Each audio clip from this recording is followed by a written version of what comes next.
This is Booked for Drama, where stories burn, hearts break, the tea is always hot and never a part 2.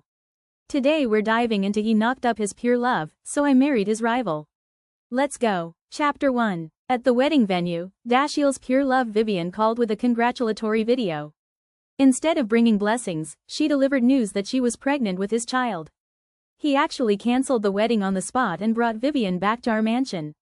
Scarlett, one just made the mistake every man in the world makes, but I have to take responsibility for Vivian. If it really doesn't work out, how about she gives birth to the child for you to raise, so you can be a mom without sullying? My heart shattered. I threw the pregnancy test in my hand into the trash can and drove straight to the hospital. Doctor, please abort this bastard child in my belly. Miss Huntington, are you certain about terminating the pregnancy?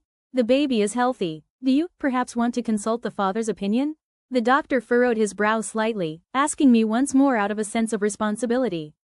I gave a bitter smile. That won't be necessary. The baby's father is dead. Half an hour later, I stepped off the cold operating table. It was a minimally invasive procedure, allowing me to walk immediately. Despite the small amount of tissue removed from my belly, I felt somewhat weak. I managed to drive myself home, barely hanging on. Just as I reached the entrance of the mansion, I heard the sound of a man and woman giggling from the living room. Tee-hee, Dashiell, do you think the baby in my tummy will look more like you or me? Of course, it'll take after my sweet Vivian. You're so beautiful, the baby's bound to be gorgeous. Their saccharine voices made me feel nauseous, almost to the point of vomiting on the spot. Gathering all my strength, I kicked open the front door of the mansion. Their laughter stopped abruptly. Seeing my hostile demeanor, Dashiell shielded Vivian behind him, glaring at me with cold, furrowed brows. What the hell are you doing? Did you eat gunpowder or something? If you scare Vivian and harm the baby, I won't let you off easy. Dashiell's handsome face contorted, his eyes blazing with fury as he looked at me. My heart clenched tightly, fighting back the tears that threatened to spill over as I spoke, each word deliberate and heavy. Dashiell, let's get a divorce. Dashiell froze for a moment, his face hardening as he stared at me, the corner of his mouth curling into a cold, sarcastic smirk. You want to divorce me just because I accidentally knocked up Vivian? I've already told you, I just made a mistake that every man on earth makes. Which successful man doesn't have a few love children on the side? I never said I'd touch your position as my wife, so why are you going crazy? Besides, Vivian said she didn't want to keep it originally, and she doesn't even like raising kids. I'm the one who asked her to have this baby, and once it's born, we'll treat it as yours. You get to be a mom without any of the suffering, so what more do you want? After all, you couldn't get pregnant in the 8 years we've been together. This child is a blessing from heaven for you. I couldn't help but laugh bitterly at Dashiell's outrageous statements, letting out a derisive snort. Is that so? I've been with you for 8 years and never got pregnant, but she gets pregnant after one time with you. It's hard to say whether it's me who's not capable or you. And who knows if that child is even yours. You, Scarlett, you bitch. You want a divorce? Fine, get out now and don't you dare come crawling back begging me. I said nothing, just went upstairs to grab a few personal items and headed for the door. Dashiell, I'm willing to leave because you two have tainted this mansion. But don't forget, we bought this place together. I'll be taking back my share. At that moment, Vivian suddenly got up and grabbed my hand. Scarlett, please don't be like this. Can't we talk things through? I didn't even move, but Vivichna suddenly let out a piercing scream, her body tilting backward and crashing hard onto the floor. Smack. Before I could process what had happened, Dashiell's hand came flying across my face with a vicious slap. Scarlett, you venomous woman. If you're angry, take it out on me. How dare you hurt a pregnant woman? Dashiell's slap was so forceful that it nearly knocked me, already weak, to the ground as my vision went dark. Chapter 2. Barely managing to stay upright, I felt a hot gush between my legs, followed by a steady trickle of blood, staining the cashmere carpet beneath me a vivid crimson. If I told you I never even touched her, you wouldn't believe me, would you? I asked, my voice trembling, as my left hand cradled my stinging cheek where Dashiell had struck me, while my right hand gently cradled my lower abdomen. A flicker of surprise crossed Dashiell's eyes, but it quickly gave way to a cruel smirk as he glanced at my lower body and let out a cold laugh. Come on, Scarlett, I never thought you'd go this far to gain my sympathy. How convincing your little act is. What, did you stuff a blood pack down there? Pretending to have a miscarriage for my benefit? I didn't even know you could get pregnant. Dashiell's gaze was filled with contempt, disdain, and disgust.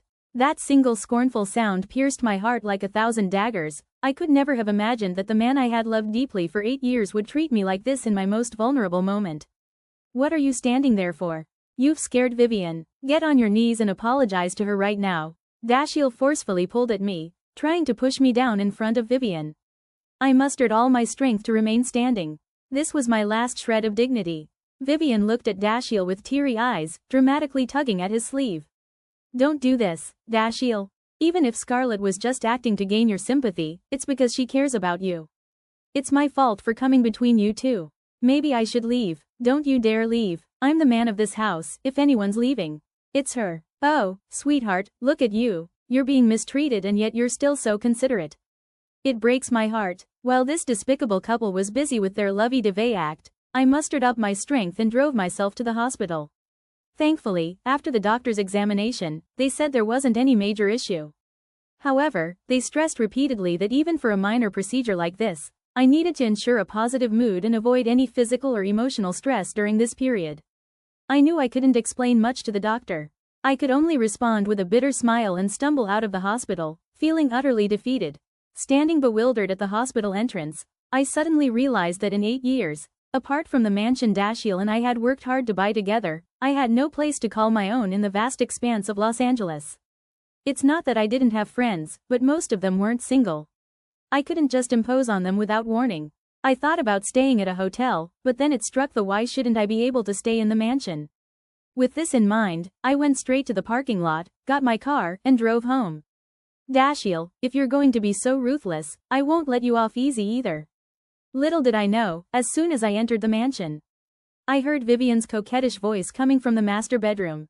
Dashiell, don't you think it's a bit much to kick Scarlett out and let me sleep in her place? Humph, what's so over the top about that? Half incision has always been mine. Now that you're pregnant and need to take care of yourself, of course you should be treated like the lady of the house. She's just a hen that doesn't lay eggs, she should know her place. With a bang, I threw open the door to the master bedroom and let out a cold laugh. Stace, when does an unwed mistress get to play the role of the lady of the house? Actually, Dashiell and I got our marriage license a year ago. We originally planned to have the wedding right after that, but he kept putting it off using work as an excuse. It wasn't until last month that he finally found time to book this wedding. Who would have thought his pure love, Vivian, would cause such a scene at the ceremony? Chapter 3. Now reflecting on it, perhaps the reason he dragged his feet all these years about getting our marriage license and having a wedding ceremony was because he still held out hope for Vivian deep down. All that talk about Vivian's unexpected pregnancy being just a drunken mistake that any man could make was probably just excuses. My sudden appearance left both Dashiell and Vivian stunned. Dashiell immediately flew into a rage, sneering at me coldly. Ha, and here I thought you had some dignity. What, you're back begging me after just half a day? Get on your knees and beg for forgiveness from me and Vivian. I don't mind letting you live in the basement of the mansion. Dashiell, I'm not here to beg for your forgiveness. I've thought it through that I own half of this mansion. As long as we're not officially divorced, I'm still the lady of this house. If anyone's getting kicked out, it's the mistress. Dashiell leapt out of bed in an instant. Fine, let's get divorced. First thing tomorrow morning we'll go to the courthouse and get those divorce papers. But tonight, you're not making Vivian leave. Boo-hoo-hoo, Dashiell, Scarlett is right. You're still legally married. I think I should leave. Dashiell pulled Vivian tightly into his arms, comforting her in a soft, gentle voice. I couldn't be bothered to argue with this pair of cheaters, especially since Vivian, that mistress, had already laid in my bed. I couldn't stand the sight of it anymore. I turned and went into the guest room, only to find all my belongings haphazardly piled up in there. I pushed aside the clutter and lay down on the guest room bed. Tears instantly filled my eyes. I met Hendrik at our college orientation. Back then, he wore a crisp white shirt with every button fastened right up to the top, exuding an irresistible air of restraint and allure. When he sat at the piano and played Michael Wong's The First Time, the melodious piano tune merged seamlessly with his graceful, boyish charm. In that moment, he was radiant, and I saw that same radiance reflected in my eyes as I gazed at him. I took the initiative to confess my feelings to him. After some hesitation, he finally agreed. Throughout our 4 years of college, our relationship was quiet but content. We never experienced those passionate, dramatic moments you see in TV dramas. I thought all real-life romances were supposed to be like this. That is, until after graduation when his pure love, Vivian, returned from studying abroad. He kept it from me that he was throwing a welcome back party for her. It wasn't until I saw a video posted by a coworker that I witnessed his face glowing with excitement, brimming with passion in front of Vivian. That's when I realized, this is what love truly looks like. At that moment, it dawned on me. What he felt for Vivian was genuine love. I was merely a consolation prize after his unrequited feelings for her. The next morning, when he stumbled home drunk, I confronted him in a heated argument, demanding to know if he ever truly loved me. He remained silent, dropping to his knees before me, swearing he would take responsibility for me for the rest of his life. After that, we fell back into our previous routine of quiet contentment. Last year, he finally made up his mind and we got our marriage certificate. I thought he had finally let go of Vivian. Now I see how naive I truly was. Throughout the night, I couldn't fall asleep, listening to the intense sounds of activity coming from next door. The following day, with puffy eyes, I went to the registry off with Dashiell to get our divorce certificate. Due to the rushed nature of our divorce, we hastily printed the divorce agreement at a copy shop next to the registry office. Our assets were straightforward to divide. Our shared property included a mansion valued at $10 million, 3 luxury cars worth a combined $1 million, and the remaining company shares, which were already predetermined by prior agreements. Chapter 4. Dashiell insisted on keeping the mansion and luxury cars, claiming they were all essential living materials. He said he needed to provide Vivian with a stable living environment. I couldn't be bothered to argue with him, so I signed the papers on the spot, letting him convert half the value into cash to pay me. After receiving the divorce certificate, I went home, packed my things, and walked straight up to Dashiell, who was sitting on the couch. $20 million, will you pay by check or bank transfer? Dashiell was taken aback. Scarlett, have you lost your mind? That's $20 million, not $2,000. You want me to pay right now? You signed the agreement at the Civil Affairs office, agreeing to pay in full on the same day. I'm moving out now, and I don't think it's necessary for me to come back before midnight to remind you, right? Frost Family was founded by Dashiell and me together. In 4 years, its market value had already exceeded $100 million. I thought that for Dashiell, coming up with $20 million shouldn't be a problem. Impossible. You know the company has been expanding for the past 2 years. Cash flow is tight. I can't come up with that much money right away. Wait a little longer. Wait a little longer? Your mistress couldn't even wait for our divorce to be finalized before she waltzed right in and took over, 1. Agreed to the divorce for your sake, and now you're telling me to wait? Dashiell, do you have any shame left? Can't come up with the money, can you? Both of you, get the hell out of here. I'm selling this mansion right now. Dashiell's face turned the color of raw liver. Veins popping on his forehead, he was rendered speechless by my onslaught. Suddenly, a piercing shriek echoed from the mansion's entrance. In a flash, an old woman in tattered clothes from the countryside burst in, leaping forward to slap me across the face. Oh, you harbinger of misfortune. What sin did my Hendrik commit to end up with a barren hen like you for a daughter-in-law? This mansion was all earned by my Hendrik, and you have the gall to kick him out? I say you're the one who should hit the road. It was Grey Zeeming's mother from the countryside, Mabel. Looks like Dashiell had already spilled the beans about our impending divorce to his mom. As Mabel continued to berate me, she plastered on a sycophantic smile and grabbed Vivian's hand, leading her out the door. Like she was showing off and trying to humiliate me at the same time, she deliberately dragged me and Vivian outside the mansion and shouted loudly to the neighbors. Everyone, come take a look. This woman who slept with my son for 8 years couldn't even give him a child. Now my son's true love is pregnant, but this shameless woman still won't leave. Don't you think she's disgraceful? The confused neighbors gathered around, pointing and whispering about me. Mabel got even more worked up, sobbing and wailing that the mansion and luxury cars all belonged to her son and had nothing to do with me. She claimed I was refusing to leave even after getting divorced. The neighbors' insults got nastier as they glared daggers at me. Dashiell knew it was all lies but said nothing, allowing his mother and the neighbors to humiliate me. I trembled as I looked at this disgusting family, feeling dizzy and seeing spots. The next moment, I fell into a warm embrace. A domineering yet affectionate voice spoke in my ear. See, I told you not to marry that jerk, but you insisted. Now I have to come rescue you again. Chapter 5. Hearing that voice instantly made me feel safe. I gathered myself and struggled to stand up in the man's arms. Hendrik, Why are you here? You don't know yet? The news about that jerk abandoning you has hit the headlines. How could I miss out on such juicy drama? While I was talking to Hendrik, Dashiell's cold bark suddenly came from behind him. Scarlett, what the hell is going on here? When did you get mixed up with this man? What's your relationship with him? I gave Dashiell a cold stare and let out a bitter laugh. Mr. Frost, dear ex-husband, how is this any of your business? In front of all our neighbors, why don't you explain how you just got divorced from me an hour ago, but that mistress next to you is already 7 months pregnant? When exactly did you two hook up while we were still married, huh? Dashiell's face instantly turned the color of liver, while Mabel beside him couldn't keep her composure either, jumped up again, pointing at me and shouting angrily. Oh, you barren hen. You couldn't get pregnant for 8 years. What's wrong with my son finding another woman? Did you expect him to end our family line with you forever? Now that Vivian is carrying the flesh and blood of the Frost family, what reason do you have not to step aside? At that moment, a delivery man suddenly appeared in the crowd, shouting loudly. Which one of you is Miss Scarlett? Your package is here. My heart skipped a beat and immediately waved to the delivery guy to sign for the package. While Dashiell was busy with all this, I hadn't been idle either. I had secretly investigated everything about Dashiell and Vivian, and it seems all the evidence has now arrived. As soon as the delivery guy left, a flood of reporters and onlookers suddenly burst in from outside, starting me. Hendrik, standing nearby, looked at me with a smile, giving me a reassuring glance. Darling, this is your moment to shine. Come on, it's time to expose the dirty deeds of that jerk and his mistress. Let's give them a taste of their own medicine. I grabbed the documents, held them high above my head towards the crowd and reporters. Just now, Mr. Dashiell and his mother kept insisting that this mansion and these luxury cars were all earned by them, and had nothing to do with me.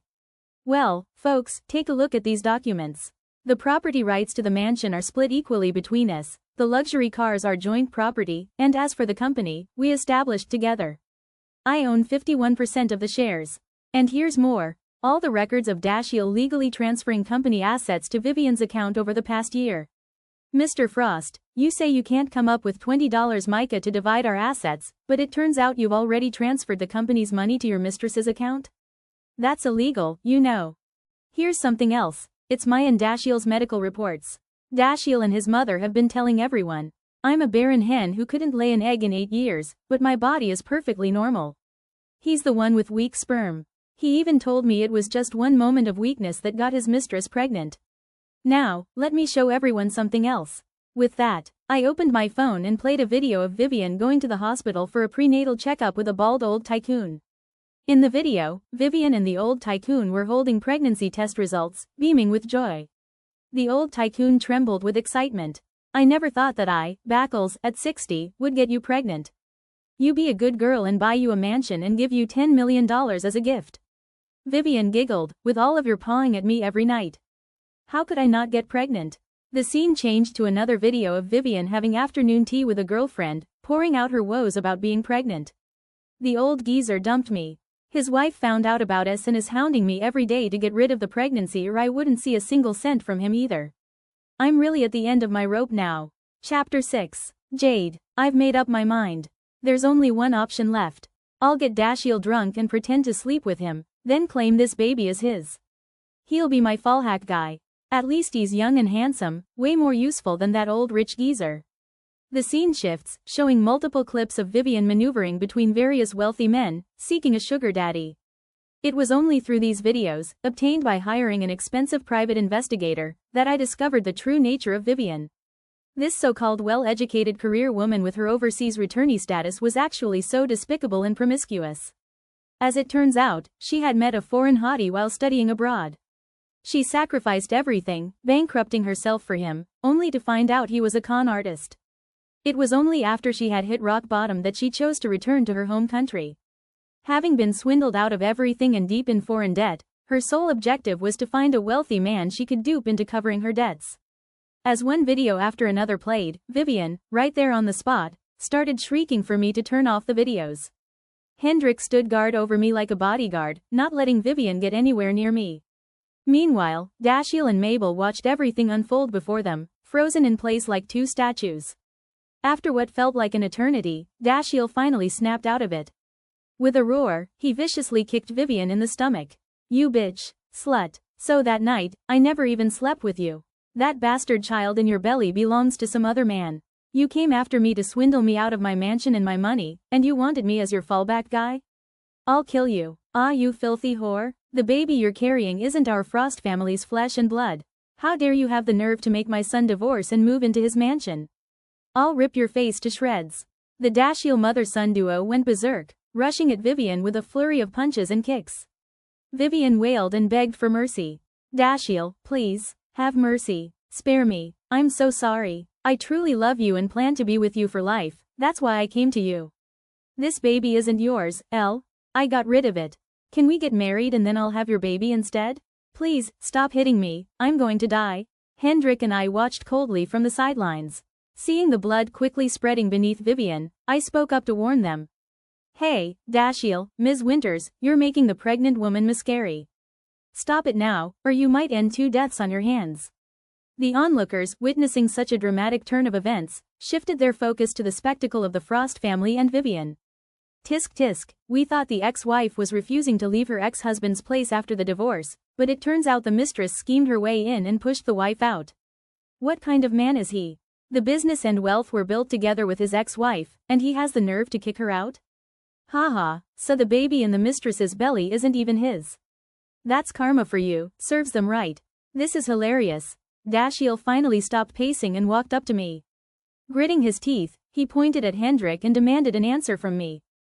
Let's put aside Vivian's matter for now. First, explain to me what's going on between you and Hendrik. I thought back to my history with Hendrik. Actually, I had met Hendrik at the university freshman orientation ceremony too. At that time, I was completely mesmerized by a piano piece Dashiell had played. After he left the stage, I boldly went up to ask for his social media contact. I even confessed my feelings to him right there in the chat. Chapter 7. Hendrik, on the other hand, was the guy sitting behind me, the one who kept asking for my WeChat after I excitedly got to Dashiell's.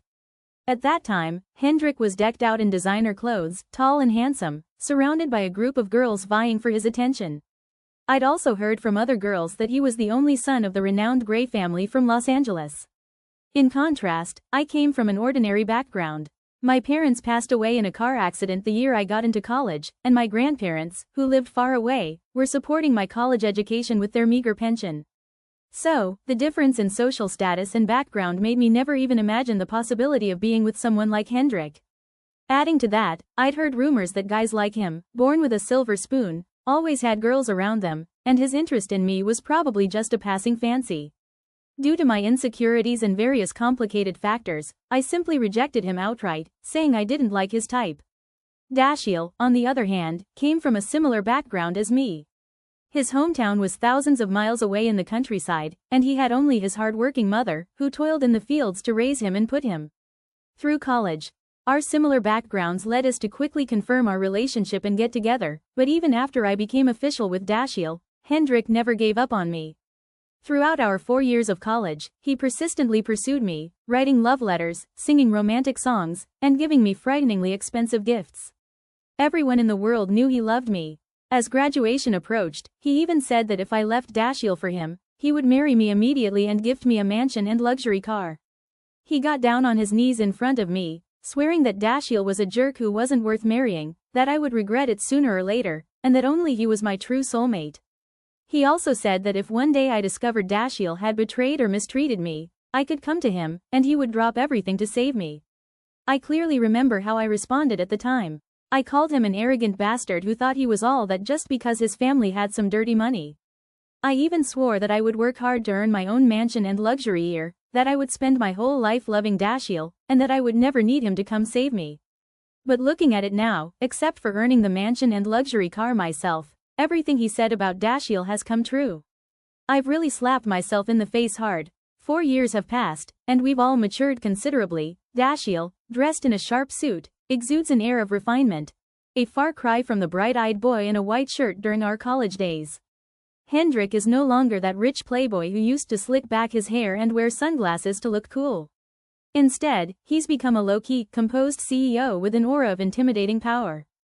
Hendrik protectively holds me in his arms, his demeanor fierce and domineering. He looks down at Dashiell, who's half a head shorter than him, as if he's regarding an ant, and speaks calmly. My relationship with her, I guess you could say we're more than friends but not quite lovers? But I'm confident things will progress soon. However, I'm pretty sure you two are divorced now, and Scarlett is single.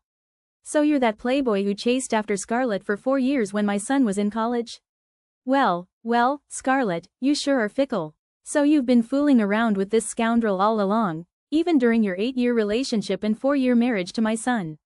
Unacceptable. You were unfaithful during the marriage, so this mansion, these luxury cars, and the company shares, they all belong to my son now. You'll leave with nothing. As I gazed at Mabel's twisted expression, I was utterly speechless.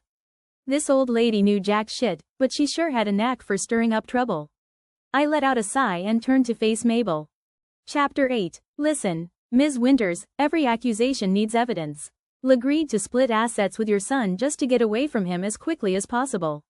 If we're really getting into it, I've already gathered proof of your son's infidelity during our marriage. He's the one at fault here. Sure, Hendrik and I knew each other in college, but your son knows full well I didn't like Hendrik back then. Moreover, after graduation, Hendrik went to Silicon Valley to start his business. He only came back yesterday when he heard about my situation. This is our first time seeing each other in 4 years. You're slandering us by accusing us of an affair. Ms. Winters, and you too, Dashiell. Scarlett has been more than fair to you both. If you keep harassing her without knowing what's good for you, I won't hesitate to use my team of top-notch lawyers to help her sue you. You'll be left with nothing. After saying this, Hendrik looked at me adoringly and chuckled softly. Darling, now that you're single again, I'm officially proposing to you. Will you marry me? I shot Hendrik an exasperated glare, but the onlookers around us started cheering and egging us on. Miss Huntington, Mr. With a man as wonderful as Gray, you've already missed out on 8 years. What are you waiting for? Marry him already. At that moment, Dashiell lowered his head towards me, his face dark with emotion. Scarlett, I know I was wrong, I was also fooled by that bitch Vivian. Please, don't leave me. We've loved each other for 8 years, and we've built our careers together. Let's remarry, okay? I let out a cold laugh, looking at Dashiell as if he were a joke. Dashiell, you treated me so cheaply. 8 years of love meant less to you than a mistress who fooled you with a single sentence. How dare you ask me to remarry you? Where do you get the nerve? Oh yeah, and you kept blaming Scarlett for not being able to have kids, but it turns out you're the one with weak swimmers. What use does Scarlett have for a drake that can't lay eggs? Hendrik's words nearly made me burst out laughing. I had no idea this domineering CEO could be so viciously sharp-tongued, but he did have a point. Mabel, standing nearby, turned livid upon hearing this. You, what nonsense are you spouting? Weak sperm doesn't mean no sperm. My son can still have children. Scarlett, I can have children. I can. If you remarry me, I'll try my best. I stared speechlessly at this mother and son duo with such a low level of awareness. How had I not realized back then that Dashiell's way of thinking was just like his country bumpkin mother's? No wonder Hendrik had repeatedly told me that Dashiell's poverty wasn't financial, but of the heart. He said that if T stayed with Dashiell, he would eventually be unfaithful. At the time, I didn't believe it. In fact, after being with him, I gradually discovered it myself. These 8 years, from college to starting a business together, although Dashiell lived with me in the city, his small-minded farmer mentality was always lurking beneath the surface. He was not only obsessed with making sure I gave the Frost family a son to inherit the family business, but he also favored boys over girls, saying we could only have boys, not girls. Even in the early stages of our startup, I was actually the one driving the company's business. He couldn't let go of his male ego, and it was always me who actively sought out deals and signed contracts when we went out. Later, when the company's business stabilized, he used the excuse that men should work outside while women should stay home, not wanting me to be too tired, to make me a full-time housewife. At the time, I was touched by his thoughtfulness. But looking back now, it was nothing more than his fear that I'd gain too much influence at the company and undermine his authority. Even more, he was afraid I'd find out about the shady things he was up to. Chapter 9. I suddenly remembered something and casually took out the pregnancy test results I had retrieved from the trash. They are in front of Dashiell and Mabel. You two, reconciliation is out of the question. But since we're divorced, there's something I no longer want to hide. I was actually 2 months pregnant before, but yesterday, when I found out Dashiell brought his pregnant mistress home, I went straight to the hospital and had an abortion. After all, I couldn't let my child accept that their father was a scumbag who kicked us out for his mistress. So, you almost had a grandson, but he's now dead in a hospital trash can. As I spoke, I threw the test results directly in Dashiell's face. His face instantly turned green. Resigning him, Mabel let out a bowl, clutching the test results and bursting into loud sobs. Oh, my poor grandson. How cruel fate is to you. Only 2 months old and aborted. You were the last hope of our old Frost family. Scarlett, you bitch, you have such a cruel heart. You were carrying our Frost family's flesh and blood and didn't say a word, just went to the hospital and got rid of it on your own? You owe me my grandchild? Mabel walked as she lunged at me, trying to claw and hit me. I dodged her with disgust. It's my body, so of course I have the right to make decisions about it. Did your son tell me when he brought his pregnant mistress home? The neighborhood crowd began to shout angrily in righteous indignation. Hey, you old hag, have you no shame, crying here? Hurry up and take your useless son who can't even lay eggs back to the countryside. Don't bring down the property values in our gated community with your wailing. That's right, now we all see clearly. Isn't it just that the Frost guy brought this on himself and got played by his mistress? You deserve it. Frost was the one who cheated during the marriage. You should be the ones to leave with nothing but the clothes on your backs. As they spoke, some neighbors who had just returned from grocery shopping started throwing eggs and vegetable leaves from their bags at the Frost mother and son. In an instant, the two were covered in a messy mix of peach and pear blossoms, looking utterly disheveled. At this moment, I finally noticed Vivian lying unconscious nearby, still bleeding. I furrowed my brow and picked up my phone to dial 911. Hello, there's a pregnant woman bleeding here, possibly experiencing a miscarriage. Please come immediately. After that, I glanced at Dashiell and Mabel, then dialed 911 again. Hello, 911, I'd like to report an assault. Someone here has beaten a pregnant woman, causing a miscarriage. Also, my ex-husband Dashiell has illegally transferred company assets. Please come right away. Hendrik let out a cold laugh and made a phone call of his own. Hey, Attorney Langdon, I've got a divorce property dispute case for you. Whatever your fee, I don't care. I just want the party at fault to walk away with nothing. After Hendrik and I finished our calls, all the onlookers cheered loudly. Dashiell and his mother finally realized the gravity of the situation. Dashiell was the first to drop to his knees with a thud, clinging tightly to my legs. Scarlett, please, please, I beg you, don't leave me and don't sue me, okay? I know I was wrong. Let's remarry. I'll transfer the mansion and luxury cars to your name. Yes, and the company too. I'll give you all the company shares. What do you say? Hendrik walked over, his face cold as he kicked Hendrik away from me with pant cuffs. Hey, I'm Scarlett's next husband. Don't get my darling's pant cuffs dirty. He even carefully wiped my one foot. Chapter 10. After finishing the passage, Hendrik looked at me with a smile. This scumbag knows he's lost his chance, so he's on his knees licking your boots like a dog. Honey, you've already been burned once. You won't fall for it again, will you? I smiled and held Hendrik's large hand. Never again. By the way, about your proposal just now, I accept. But don't forget to give me a proper, grand proposal ceremony. As you wish, my darling. The police arrived quickly, cleaning up the mess on the spot. They took Dashiell and his mother away, while an ambulance came to transport the bloodless Vivian to the hospital. All the facts were clear, and the evidence chain was complete. I ended up fighting 2 legal battles with Dashiell. One was a divorce property dispute. The court, taking into account my absolute contribution to our business venture and Dashiell's misconduct during our marriage, ruled that Dashiell would leave with nothing but the clothes on his back. Another legal battle involved Dashiell secretly and illegally transferring assets to Vivian's count behind my back, the major shareholder. Dashiell was sentenced to 10 years in prison for embezzling over $1 million, an enormous sum he couldn't repay, and all his personal assets were confiscated. On the day the verdict was announced, Mabel suffered a heart attack and died right outside the courthouse. With Dashiell being her only son and now imprisoned, I took care of her funeral arrangements out of respect for my 8-year relationship with him. Vivian not only miscarried but also lost her ability to bear children. Tragically, she died a brutal death on the streets a week later. I suspect it was karma catching up with her for all the people she had deceived in the past. A month later, Hendrik threw me an extravagant and grand proposal ceremony. He was so eager that he combined the proposal with the wedding. I officially became the young Mrs. Gray. The Frost family, which I had originally co-founded with Dashiell, was renamed Huntington Corporation and merged into the GU Group under my management on their wedding night.